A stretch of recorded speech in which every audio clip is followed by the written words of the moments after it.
Hello, hello, good evening. Welcome to another installment of one of my favorite evening routines sharing session right here on See Today News. Hari ini kita kedatangan tamu yang spesial. We always have special guests here on See Today sharing sessions. But this one is a different kind of level of special for me karena she just opened up a really, really interesting story. And everybody knows her. She has a great big following. Siapa lagi kalau bukan Cantika Abigail. Jadi sebelum kita ngobrol-ngobrol sama Cantika nih ya, dulu ini kan kita semua tahu she was part of GAC, she was the C to the GAC. Meskipun sekarang mereka lagi vakum dulu dan masing-masing they're having great time working on themselves. Belum lama ini Cantika juga ngerilis lagu bala terbarunya, Tak Mungkin Ku Melepasmu. And you know what? It's familiar of course, karena lagu yang versi baru ini dibawain Cantika. It's very, very different. And to mind you, the orchestra piece is so beautiful. Dan ternyata diiringi oleh orkestra dari Prague Philharmonic Orchestra. Now that is some big news.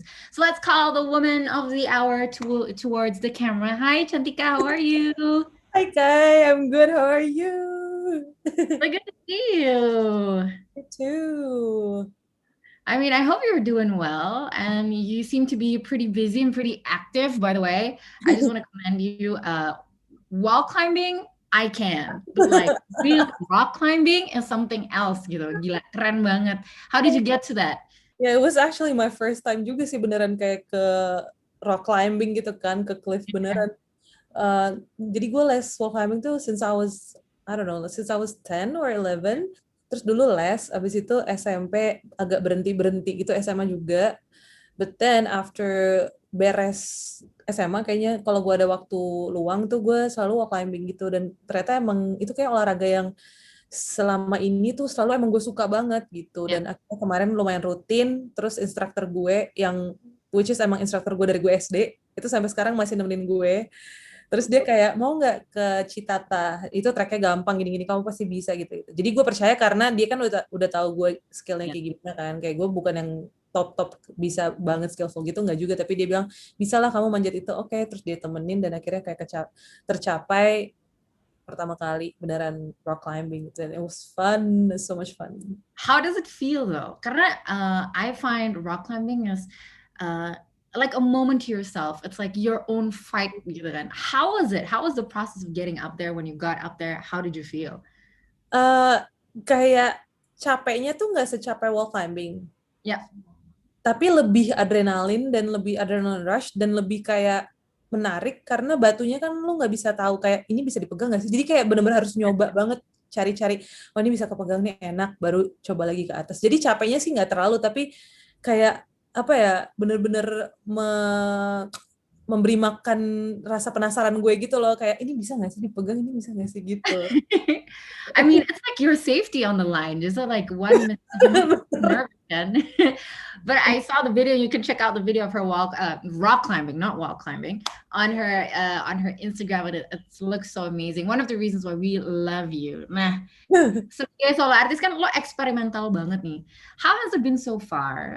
Realizing in the journey, you know, taking a break from the group that you've been together for years. They're some of your best friends gitu. Kalian udah bermain musik bareng lama banget dan sekarang lo sendiri. Rasanya itu gimana? And it's been a while and you've released a couple of songs. So, how's it been? It's been a great journey and I feel like gue nggak menutupi bahwa gue sangat privileged karena udah di under major label, terus kayak udah banyak orang-orang yang percaya sama gue, jadi kayak pas dikasih kesempatan untuk solo karir ini benar-benar ya udah gue nyobain apa aja gitu yang gue selama ini belum bisa tuangin di GAC, karena kan pasti kalau di grup harus 3 kepala dijadikan satu tuh banyak banget hal-hal yang harus direm gitu kan.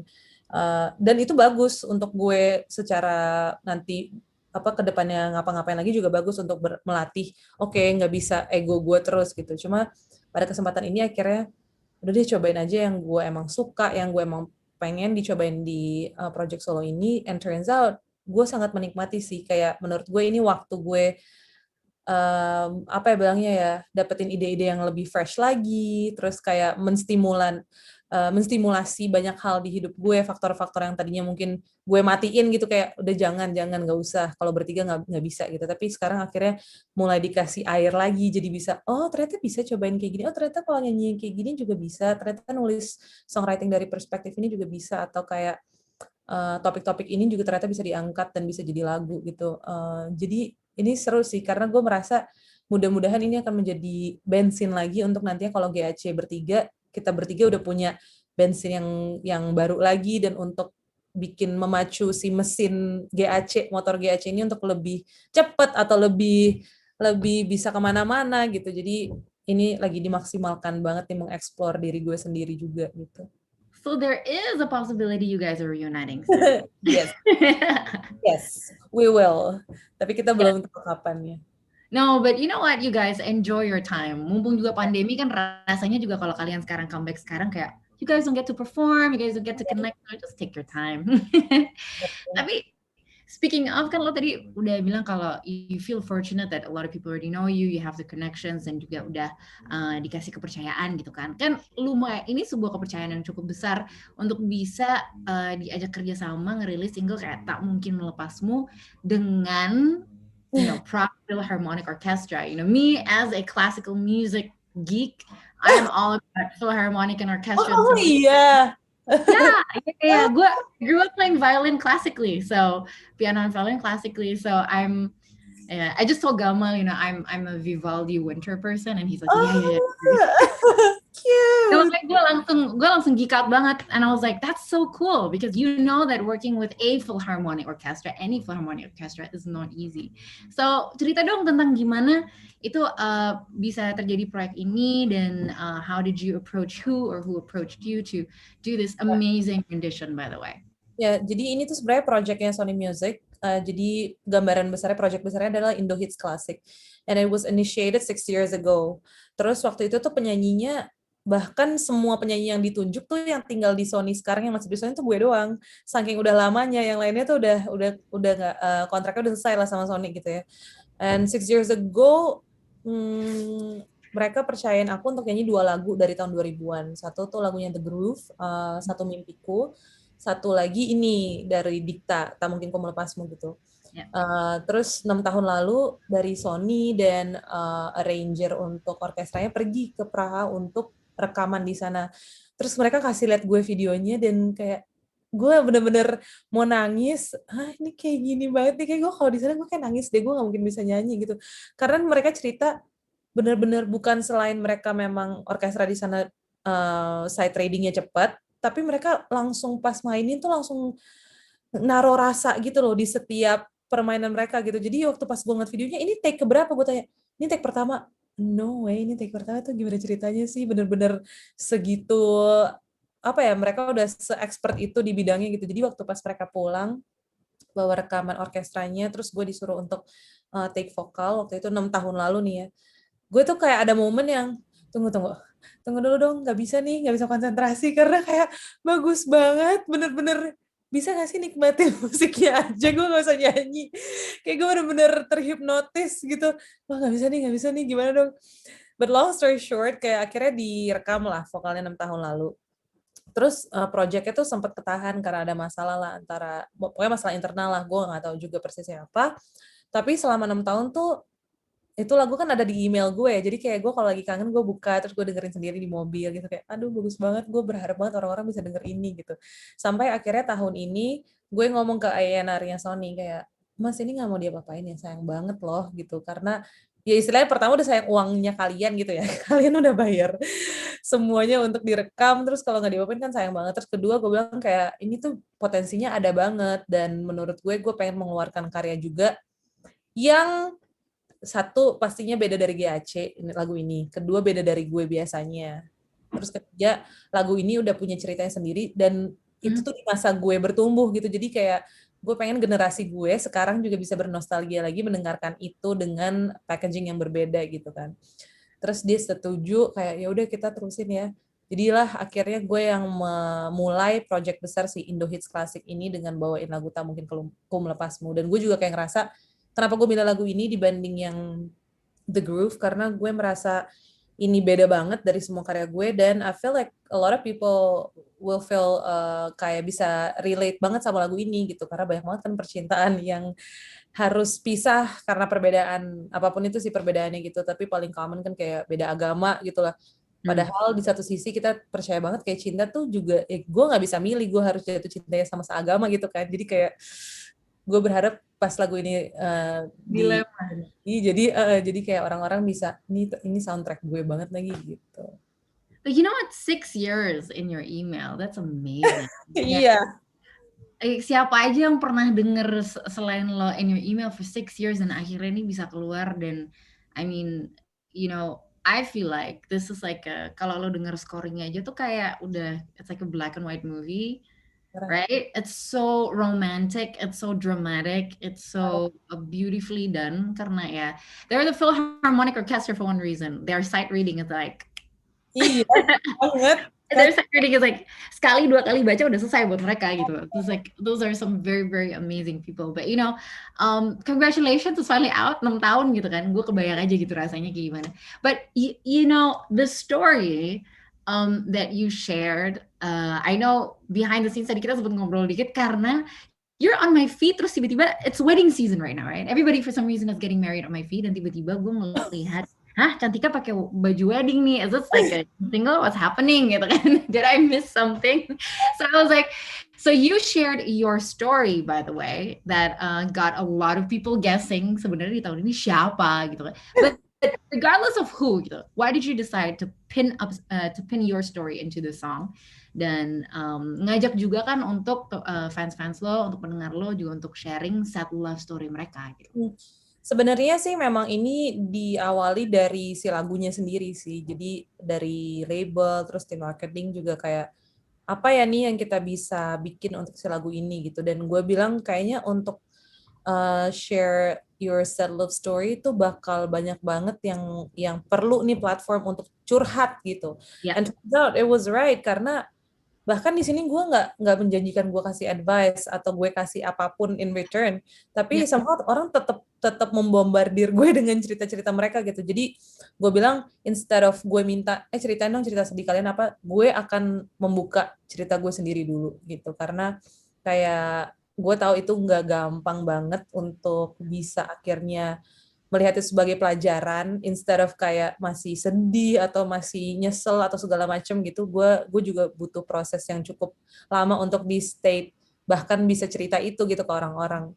Walaupun memang cerita gue itu bukan di tahap sedih yang misalnya udah DP baju, DP gedung terus nggak jadi nikah gitu, belum sih, belum sampai segitunya. Cuma kayak waktu itu gue sama pacar gue di tahun 2011 sampai 2015 pacaran itu memang sudah akhirnya kita udah nabung bareng, udah di titik yang keluarga udah saling kasih tahu lah kayak ini akan ke pernikahan gitu dan segala macam. Terus tiba-tiba ada satu kejadian yang buat gue, aduh gue takut lagi nih kalau gue terus sama nih orang, karena ada sisi dia yang ternyata gue nggak tahu dan menurut gue itu sangatlah fatal gitu.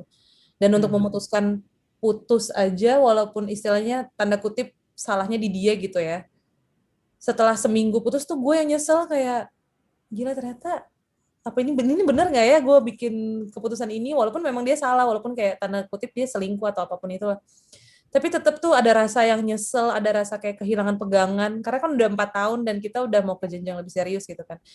Jadi gue pas akhirnya gue open up tentang itu, gue merasa benar-benar beban gue tuh udah lepas banget sih, udah kayak oh ternyata itu cerita itu udah has no power di hati gue gitu, kayak oh ternyata ya udah nggak apa-apa. Dan gue merasa orang-orang yang share cerita ke gue juga mereka ingin melepaskan power apa ya, kayak semacam hukuman apa salah yang selama ini mereka tanggung gitu tuh, ya udah pokoknya ceritain aja, karena mereka benar-benar ya udah bukan mereka demand gue untuk bacain atau gue kasih advice atau apa, mereka emang butuh platform untuk ya udah mengungkapkan cerita mereka aja gitu. Mudah-mudahan sih itu goal gue sih adalah juga untuk meringankan bebannya orang-orang itu ya. Kalau misalnya dengan cerita aja menurut mereka itu udah cukup atau setidaknya sedikit membantu mereka, gue sangat seneng banget bisa buka email itu atau kayak comment box gue bisa diisi dengan cerita-cerita mereka gitu. So that was an email, it was a comment box, but you know, you win when you get to wear a wedding dress and shared that story and absolutely filled 0 trigger point. You win. Setelah 6 tahun sih, okay, you win. Dan jujur ya, whoever that person is, menurut lo, what kind of reaction did he have when you were suddenly viral sharing cerita lo, meskipun no name Iya, dropping whatsoever. Tapi ada nggak tuh reaksi sejenak dari seseorang itu ke lo atau somehow somewhat gitu kan? Gue nggak tahu sama sekali, beneran nggak tahu karena lucunya adalah setelah kita gagal nikah di tahun 2015, terus gue punya pacar sendiri, dia punya pacar sendiri, kita tuh kayak sempet balik lagi gitu. Kayak di Oke. momen sama-sama udah putus dari pacar kita masing-masing, jadi kayak kita ketemu lagi di satu kesempatan dan kayaknya bisa kali ya kita gitu. Ternyata waktu pas di jalan beberapa bulan, itu tuh baru tahun 2019 kali ya. Hmm. Beberapa bulan jalan ternyata kayak gue sadar gila gue ternyata bukan sayang dianya gitu loh. Kayak gue cuma mau romanticize hubungan kita dulu, terus kayak rutinitas yang kita Lo jalan. sayang effort dan tenaga 4 lo. 4 tahun. Jadi kayak gue cuma sayang itunya doang, ternyata sayang memorinya doang. Ternyata kayak, oh ternyata emang bukan sih. Tapi ya setelah itu akhirnya kita benar-benar putus hubungan banget. Kalau dari guenya sih, gue sebenarnya mau aja temenan. Tapi kayak mungkin buat dia akan lebih damai kalau dia nggak tahu apa-apa lagi tentang gue. Dan dia baru nikah tahun ini. Jadi kayak, Oh, well, happy for him. Terus kayak, tapi gue nggak tahu reaksi dia apa tuh setelah cerita ini menjadi beberapa hari kayak diomongin di mana-mana gitu. Gue nggak tahu sih. well, it shouldn't be a trigger point, right? It shouldn't be if he's already. I mean, you didn't feel a trigger point, so hopefully dia juga Iya, enggak. iya. Tapi you spoke about collecting stories ya. Ada nggak sih satu atau dua story yang menurut lo kayak menyentuh banget ternyata selain banyak juga yang cerita, tapi there are a lot of sad stories in this wide world happening. True. Menurut gue banyak banget ya pesan yang gue dapet dari membuka email itu, terus bacain email orang-orang. Tapi yang paling kayak bikin gue kena gitu adalah gue kayak pengen banget ngasih pesan ke semua teman-teman yang kayak gagal nikah. Emang itu pasti sedih banget, tapi di satu sisi it's a blessing in disguise menurut gue karena kayak lu belum sampai masuk ke komitmen itu gitu loh. Karena dari email yang gue terima tuh banyak juga kayak yang kayak udah terjebak gitu loh, ngerti gak sih? Dan menurut gue itu tuh jauh lebih sedih banget. Kayak misalnya ada yang udah nikah, terus hamil, tiba-tiba baru berapa bulan hamil, suaminya bilang ternyata enggak, gue tuh sebenarnya sama lo tuh cuma dijodohin doang kayak buat kebutuhan, I don't know, kayak kebutuhan bisnis atau kebutuhan orang tua masing-masing gitu loh. Jadi gue waktu pas bacain tuh satu-satu makin kayak, gila cerita yang lain lebih sedih daripada cerita gue, kayak bener-bener apa ya, kalau kayak gitu kan lebih susah lagi ya untuk keluar dari semua drama itu tuh lebih kompleks lagi, belum lagi lagi hamil, akan punya anak dan segala macam gitu. But somehow kayak mereka bisa bertahan dan sampai sekarang memilih untuk ya udah tetap setiap hari bangun dan menjalani hidupnya aja, buat gue tuh kayak hebat sih kalian gitu loh. Banyak orang-orang di luar sana yang ternyata daya juangnya, terus mereka percaya sama hidupnya mereka, mereka percaya sama, ya basically mereka percaya there's a hope gitu. Padahal udah segitu mentoknya, kalau di kacamata gue belum nyampe situ tuh, kayak menurut gue kayak, gue gak bisa sih kalau udah kayak gitu, kayak gue gak bisa deh, kayak kasarnya gitu ya, kayak maybe I will end Ya. my life atau apapun itu, tapi kayak mereka bisa masih bertahan di situ, masih bisa nulis email ke gue gitu, kayak wow, bener-bener gue jadi dibukakan mata bahwa kayaknya bener deh kalau kayak ada ucapan lu nggak mungkin ditaruh di satu situasi yang lu sendiri belum diberi kekuatan untuk melewati itu, kayak pasti sih udah pasti emang udah dipersiapkan, dan gue yakin kalau lu udah ngelewatin itu pasti emang ada maksudnya dan lu akan terbentuk menjadi karakter orang yang jauh lebih kuat, jauh lebih baik, jauh lebih lebih apa namanya, legowo lah gitu. Jadi pas baca-baca itu gue lumayan tepuk tangan dan kayak salut sama orang-orang ini, dan gue berdoa juga mereka sama bisa menemukan kedamaian dan solusi dari masalah yang mereka lagi hadapin sekarang gitu. Dan buat teman-teman yang gagal nikah tuh jadi buat pelajaran juga, kayak tenang, justru kalian mah selamat nih, kalian ya justru yang selamat dari drama yang lebih kompleks gitu. But just out of curiosity, kan lo tadi udah cerita sedikit tentang turmoil emosional lo ya setelah lo having to move on from a certain situation gitu kan. I mean, to a certain degree, everybody goes to strive differently. Emang cerita orang rasanya ada yang lebih parah, ada Yeah. yang gimana atau gimana. Tapi when you are going through it yourself, that felt like perhaps at the end of the world at that moment in time gitu. Tapi kalau dari lo sendiri, how did you survive it? Like, what did it take for you to finally bisa move on dan akhirnya 6 years later you could wear a wedding dress untriggered, just sharing the story in a music video gitu loh.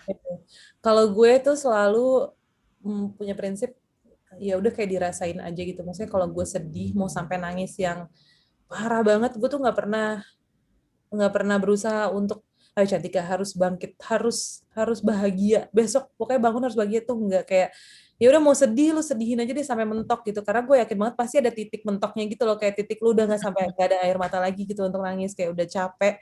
Dan kalau udah capek pasti ujung-ujungnya istilahnya kayak bola aja di bola, kayak udah sampai titik terendah pasti dia akan ke atas lagi karena udah nggak ada di bawah itu lagi gitu. Jadi gue selalu ya udah disedihin aja, emang butuh waktu lama. Cuma kalau ini gue waktu itu kejadiannya, gue nggak bilang ini jalan keluar yang benar atau harus dicobain ya. Cuma waktu itu gue kasusnya adalah setelah putus sama dia, karena gue sakit banget akhirnya gue kayak, dan waktu itu punya lingkungan pertemanan yang asik gitu, yang kayak nyambung, akhirnya adalah satu sosok yang sebagai apa ya, my comforter gitulah. Walaupun mungkin gue nggak bilang itu benar ya, untuk tiba-tiba lu dari 4 tahun pacaran terus baru putus berapa lama langsung cari cowok baru gitu. But somehow prosesnya juga enggak smooth karena akhirnya gue punya tendensi sempat ngebandingin gitu loh, kayak kalau gue dulu mantan gue kayaknya nggak gini deh gitu, pastilah karena jaraknya lumayan deket kan. Tapi gue sampai detik ini sih tidak menyesali itu. Gue juga melihat itu sebagai suatu pelajaran bahwa ya kayak lo tadi bilang bahwa setiap orang punya caranya masing-masing gitu. Kalau gue waktu itu menghadapinya dengan ya udah sedih-sedihan sampai mentok, terus cari orang baru gitu. Mau orang bilang itu pelarian atau apa, mungkin memang iya, tapi somehow semua proses itu yang bikin gue sampai di sini gitu sih. It's what you needed at the time. Iya. Simple. Tapi okay, having the sad stories in mind, okay, clear the air just a little bit, please, gitu kan? Karena sebenarnya kita lagi ketawa-tawa nih. So, having that said, you had the single in your email for 6 years, dan lo juga udah sempat, I mean, you had your braids going on for once, gitu kan? You've been very exploring, gitu kan? And apalagi sih yang pengen lo explore, and what is coming from you? Kan tadi kan lo juga sempat cerita, yes we will make a comeback di Aceh, tapi kita pengen explore diri kita masing-masing sejauh mungkin while we wait. So is there anything else you would love to explore musically, collaborate with somebody atau apa itu? I would love to collaborate sama beberapa musisi Indonesia yang sekarang ada di top of my mind sih. Gue pengen banget kolaborasi sama Teza. Itu pengen banget. Wacana itu tuh udah sama kayak lagu itu di email gue, mungkin udah bertahun-tahun. Wacana itu juga sudah kita bicarakan bertahun-tahun. Tapi pasti ada aja kayak belum sekarang. Tapi I hope one day itu akan terrealisasikan. Dan untuk kayak kedepannya sih gue masih ingin berkarya di musik, dan mengeksplor gimana ya cara cari tengahnya gitu. Karena menurut gue pas keluar dari GAC single pertama tuh gue benar-benar kayak lepas dari kandang gitu loh, kayak pokoknya gue mau idealis banget, terserah orang mau ngomong ini nggak bakal laku atau apa lalala, masih langsung tiba-tiba jiwanya tuh yang benar-benar udah mentokin ke apa yang gue mau aja tanpa mendengarkan orang-orang. Somehow dari situ gue belajar bahwa musik tuh nggak gue bikin untuk diri gue sendiri gitu. Apalagi kalau sudah ada orang-orang yang terlibat dan percaya dan put their effort, their time, terus kayak uang atau apapun ke dalam project itu, gue nggak bisa menjadi egois kayak gitu dan kayak buat musik untuk diri sendiri yang suka cuma gue doang gitu kan. Jadi akhirnya gue merasa gue cukup berevolusi di single kedua yang sign sama Rai Putra tuh. Menurut gue kita udah lumayan bisa cari tengahnya tuh antara yang gue suka dan yang tanda kutip ya secara komersil bisa lumayan lah gitu, kayak orang-orang terima dan segala macam. Dan menurut gue itu bentuk kedewasaan tersendiri kalau seseorang udah bisa nyari tengahnya. Dan I would love to experience gimana sih ada di tengah dan bisa tahu ngambil porsi-porsi mana dari yang gue suka dan dari yang teman-teman suka kayak gimana dan dijadiin satu gitu. Jadi sekarang I'm still working on that, karena gue juga lagi bikin lagu-lagu baru untuk EP, jadi formulanya masih digodok gitu menjadi satu. Oh, that's nice. So Cantika will have her EP out soon, hopefully. Karena kan Audrey udah ya, Gamal kan kemarin baru tuh satu. So Gamal satu, Audrey tuh kemarin ngeluarin single, tapi kayaknya dia juga lagi work on her EP deh. Jadi tinggal gue sama Audrey yang belum ngeluarin EP. Gak mau padahal prosesnya itu yang paling terakhir yang ngeluarin single, tapi dia paling cepet ternyata. Kayak kejar tayang deh, dia kayak sinetron stripping gitu. Well, he says it's only the first quarter. There could be another quarter, right? Well, anyway, so we still have two more fan questions. Kalau dari gue kayaknya we talked about this viral story dari lo dan juga dari why you shared it. So kan tadi kan di feed Instastory kita sempat buka nih questions from your listeners, and we have two actually. One is, gimana cara Cantika melepas masa lalu? Wow. Gue benar-benar percaya kalau time itu adalah kunci segalanya gitu loh. Sebenarnya waktu dan keputusan dari diri kita sendiri sih. Karena banyak orang yang dikasih waktu tapi mereka memutuskan untuk tetap ada di masa lalu dan menangisi itu kan. Tapi kalau gue waktu dan keputusan gue untuk oke, ini saatnya gue untuk bersedih memang sekarang nih. Kayak tadi gue bilang, ya udah kalau gue mah dibiarin sampai nangis mau ngapain terserah, mau nyari kesibukan sama teman-teman atau mau nyari hobi baru, itu semua kayak udah di jalan aja, jangan ada yang dilawan. Kayak bahkan mungkin ada hari-hari yang gue nggak ngapa-ngapain, yang di kamar aja nangis, nggak mau makan gitu, kayak drama-drama nggak mau makan gitu tuh ada banget gitu. Yang turun berat badan karena abis putus itu ada banget, dan gue nggak apa-apa. Maksudnya gue kalau misalnya memang lagi sedih, karena sama halnya kalau gue lagi seneng juga, gue kayak ngikutin aja apa yang gue rasain, insting gue seperti mengatakan apa. Menurut gue karena penting, dan gue nggak suka mengkotak-kotakan sedih itu adalah negatif, bahagia itu positif. Gue tuh menurut gue ya semua perasaan adalah perasaan aja, dan semuanya perlu kita rasain for the sake of having inilah hidup yang seimbang lah gitu. Karena kalau misalnya kita sedihnya selalu kita skip atau kayak selalu nggak mau kita rasain, nanti waktu pas seneng tuh kita jadi nggak terlalu mensyukuri itu menurut gue. Jadi cara move on menurut gue waktu, dan memang ya udah keputusan dari diri sendiri untuk work on yourself. Ya udah sedih memang ada saatnya, tapi nanti juga ada saatnya untuk ketawa lagi, ada saatnya untuk jatuh cinta lagi, ada saatnya untuk cari orang baru lagi. Yeah, I think so. Tadi udah secara detail dijelasin juga proses-proses step-stepnya dari pengalaman tersebut sama Cantika ya. And last question, which is actually I saved the best one for last, is nyanyiin dong Kak ref dari lagu terbarunya. Oke, jadi ini adalah ref dari Tak Mungkin Ku Melepasmu. Dan tak mungkin untuk kita bersama di atas perbedaan yang selamanya mengingkari. Dan tak mungkin bila ku melepasmu, sungguh hati tak mampu mengertilah cintaku. Dan tak mungkin. Cantika Abigail on today's session of sharing session. That's a mouthful, seriously, you guys. Right here on See Today News. Thank you so much for hanging out with me for